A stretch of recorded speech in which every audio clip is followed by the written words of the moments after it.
Estamos en nuestro aula, ahora mismo, estamos en dibujo, ahora mismo estamos exactamente con eso que aparece en la pizarra, que son las estructuras que convertimos en volúmenes en el espacio, y lo que acabamos de oír ahora se terminará de explicar ya al final de la clase, pero se irá explicando progresivamente. Bien, el título de esta clase es del siglo XXI al XIX.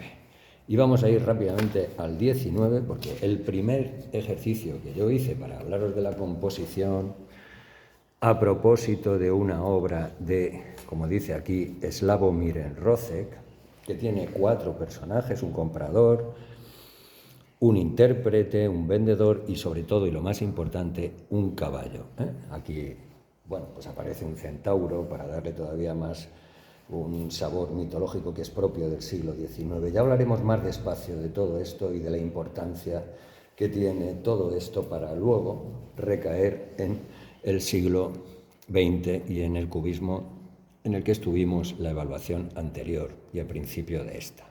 Bien, eso que hemos visto pues es una fotografía con un filtro, ese tipo de filtros que todos tenemos en el teléfono. Y como veréis aquí, vamos a hablar de la composición, como dijimos en clase, vamos a hablar de la composición en el plano, en el espacio, de la forma, su estructura, su repercusión volumétrica, y estamos haciendo un ejercicio de transición a propósito de la lectura de este brevísimo relato, microrelato del polaco Sławomir Rózek. Bien, vamos a volver al tema compositivo. De momento, fijaros en esto, que es lineal, ¿de acuerdo? Y que va a corresponder en nuestro motivo musical con la nota Fa abajo, mucho más abajo, aunque yo la he tocado aquí arriba, pero porque el metalófono pues es lo que tiene, que no es un instrumento adecuado ahora para que con un palito lo pudiese tocar. Bien, vamos al tema. La composición frontal, la composición lineal y, por supuesto, toda la contextualización, muy propio, todo ello de, como decía, siglo XIX. Podemos interpretar el motivo, este y tantos otros, a través de el espacio abierto y el espacio cerrado. Y compositivamente, si el espacio abierto necesita un suelo y una línea de la horizonte, de la que ya hablamos en clase, y vamos a hablar mucho más en clase en esta próxima evaluación, cuando entremos definitivamente en el mundo de la geometría, tanto plana como espacial, pues aquí se resuelve de una forma todavía más simple, porque tenemos que establecer un diálogo entre un suelo y un fondo, exclusivamente suelo y fondo, que aquí se resuelve con el módulo que nos ofrecen las cuadras. Bien, espacio abierto, espacio cerrado, pero en cualquier caso una composición, insisto, sostenida por la igualdad de las alturas en los personajes retratados. Vamos a ver ahora qué ocurre. Volvemos una vez más a lo que estamos haciendo en clase, que, insisto, es aquello que aparece en la pizarra, que son estructuras como estas, como las que he empleado para vosotros y para explicaros la importancia que tienen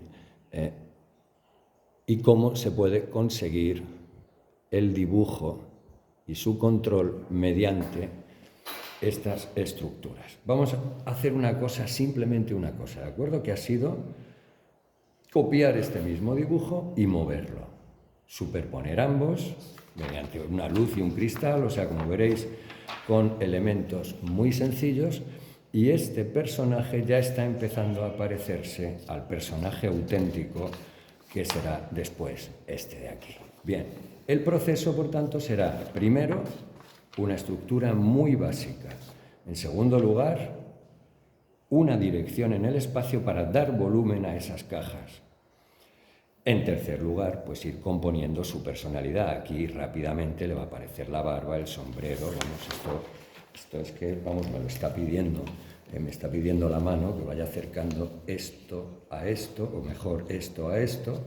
Y bueno, pues aquí solo le tengo que calar el sombrero, hacerle la visera, ponerle la copa a la visera, colocarle las cejas y ya veis cómo aquí, en cuanto entre la nariz, este personaje se está pareciendo ya muchísimo, vamos, muchísimo, al personaje que he elaborado para vosotros. Bien, una vez que ya he entrado en ese desarrollo, me voy a fijar sobre todo en esta parte para que os quede clarísimamente claro, valga la tontería, ¿no? Que os quede muy clarísimo que basta con que yo trabaje intensamente este fondo. Estas son las dos líneas que nos van a determinar la línea del horizonte que está aquí expresada. Que ponga ruido, un ruido adecuado y coherente con el motivo alrededor de lo que he trabajado. Incluso que deje estos personajes sin hacer y, sin embargo, el ojo lo rellena todo. Lo he hecho con esta composición y lo he hecho con esta otra composición en donde he dejado abierto, todavía mucho más abierto todo, y esta de aquí funciona. Bien, si sumo los dos, lo que tengo es la composición que, contrariamente a esta que hemos visto al principio, que es esta, pues si aquí la línea es definitivamente monótona, ya os he hablado mucho de romper la monotonía en la composición, aquí la línea, esa línea, se ha ido moviendo, ¿de acuerdo? Se ha ido moviendo en el plano y creando, mediante la conjugación del diseño del dibujo y del diseño musical, si arrastro un pentagrama, pues suena en el mi si agrupado, más agrupado en corcheas, si esto fuese un 4x4, do, sol, do. Con ese fa sostenido que se refiere a la otra composición. O sea que la suma de los dos nos crearía un territorio más armónico. Concluyendo con esto, que es tan propio del dibujo, de la plasticidad, que es expresar la nota mi, que es de donde se ha originado todo, cuando hacemos esto, y concluyendo con esto otro definitivamente. ¿Cuál sería la respuesta que ha dado vuestro profesor al texto del caballo de Sławomir Mrózek? Bueno, pues un dibujo en el que este señor se encontrase solo, como flotando en el espacio, y al que le acompañaría en una nota sostenida, en este caso la que le corresponde a él, y es así como concluye. Vamos a conjugar lo plástico, o sea, el dibujo, el motivo dibujo con el motivo musical, veréis que es el mismo personaje en la nota que abre y cierra la composición,